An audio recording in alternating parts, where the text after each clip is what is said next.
Big boss ಮನೆಯಲ್ಲಿ ಗೆಲ್ಲಿಗೆ ಕೊಟ್ಟಿರುವ ಅಧಿಕಾರವನ್ನು ಬೇರೆಯವರಿಗೆ ಕೊಟ್ಟಿದ್ದರೂ ಅವರು ಮಾಡ್ತಾ ಇದ್ದದ್ದು ಇದೆ. ಒಬ್ಬ ವ್ಯಕ್ತಿ ತಾನು ಇಷ್ಟಪಡುವವರು ಮತ್ತು ತನ್ನನ್ನು ಇಷ್ಟಪಡುವವರಿಗೆ ಒಳ್ಳೇದು ಬಯಸಿದ್ರೆ ಅದು ಹೇಗೆ ಫೇವರಿಸಮ್ ಆಗುತ್ತೆ. ಗಿಲ್ಲಿ ಕಾವ್ಯನ ಸೇವ್ ಮಾಡಿದಕ್ಕೆ ಅವನು ಕಚಡ ಗಾವ್ಯನ ಬಕೆಟ್ ಅನ್ನುವುದು ಎಷ್ಟು ಸರಿ. ನಿಮ್ಮ ಫೇವರಿಟ್ ಸ್ಪರ್ಧಿಗಳು ಮಾಡ್ತಾ ಇದ್ದದ್ದು ಅದೇ. ಎನಿವೇ, ಹಾಯ್ ಹಲೋ ಅಲ್ಲಾ ನನ್ನ ಸಬ್ಸ್ಕ್ರೈಬರ್ಸ್, ದೇವರುಗಳಿಗೆ ನಮಸ್ಕಾರಗಳು. ಬಿಗ್ ಬಾಸ್ ಮನೆಯಲ್ಲಿ ಈ ವಾರದ ನಾಮಿನೇಷನ್ ಪ್ರಕ್ರಿಯೆ ಮುಕ್ತಾಯಗೊಂಡಿದೆ.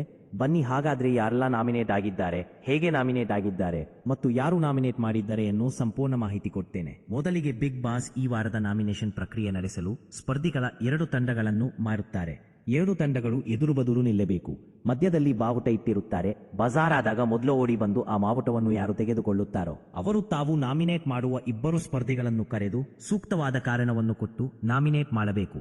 ಆದರೆ ಇಲ್ಲೊಂದು ಟ್ವಿಸ್ಟ್ ಇದೆ. ಹೌದು, ಅದೇನಪ್ಪ ಅಂದರೆ ಈ ವಾರ ಬಿಗ್ ಬಾಸ್ ಮನೆಯ ಕ್ಯಾಪ್ಟನ್ ಆಗಿರುವ ಗಿಲ್ಲಿಗೆ ಬಿಗ್ ಬಾಸ್ ಒಂದು ಅಧಿಕಾರವನ್ನು ನೀಡಿದ್ದೇನೆ.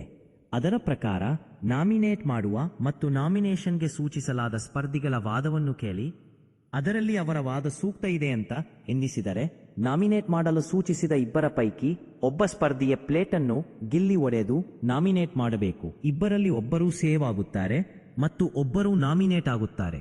ಇದು ಗಿಲ್ಲಿಗೆ ಬಿಗ್ ಬಾಸ್ ನೀಡಿರುವ ಅಧಿಕಾರ. ಬನ್ನಿ ಹಾಗಾದ್ರೆ ಗಿಲ್ಲಿ ಯಾರನ್ನೆಲ್ಲ ನಾಮಿನೇಟ್ ಮಾಡಲು ಒಪ್ಪಿದ ಮತ್ತು ಯಾರನ್ನು ಸೇವ್ ಮಾಡಿದ ಅಂತ ಹೇಳ್ತೇನೆ. ಬಿಗ್ ಬಾಸ್ ಪ್ರೋಮೋದಲ್ಲಿ ತೋರಿಸಿರುವ ಹಾಗೆ ರಕ್ಷಿತಾ ಮೊದಲು ರಾಶಿಕಾ ಮತ್ತು ಕಾವ್ಯನನ್ನು ನಾಮಿನೇಟ್ ಮಾಡಲು ಸೂಕ್ತ ಕಾರಣ ಕೊಡುತ್ತಾಳೆ. ಇದರಲ್ಲಿ ಗಿಲ್ಲಿಯು ರಾಶಿಕನನ್ನು ನಾಮಿನೇಟ್ ಮಾಡುತ್ತಾನೆ ಹಾಗೂ ಕಾವ್ಯನ ಸೇವ್ ಮಾಡುತ್ತಾನೆ. ನೆಕ್ಸ್ಟ್ ಧನುಷ್ ಬಂದು ಧ್ರುವಂತ ಮತ್ತು ಕಾವ್ಯನನ್ನು ನಾಮಿನೇಟ್ ಮಾಡಲು ಕಾರಣ ಕೊಡುತ್ತಾನೆ. ಇದರಲ್ಲಿ ಗಿಲ್ಲಿಯು ಧ್ರುವಂತನನ್ನು ನಾಮಿನೇಟ್ ಮಾಡುತ್ತಾನೆ ಹಾಗೂ ಕಾವ್ಯನ ಸೇವ್ ಮಾಡುತ್ತಾನೆ.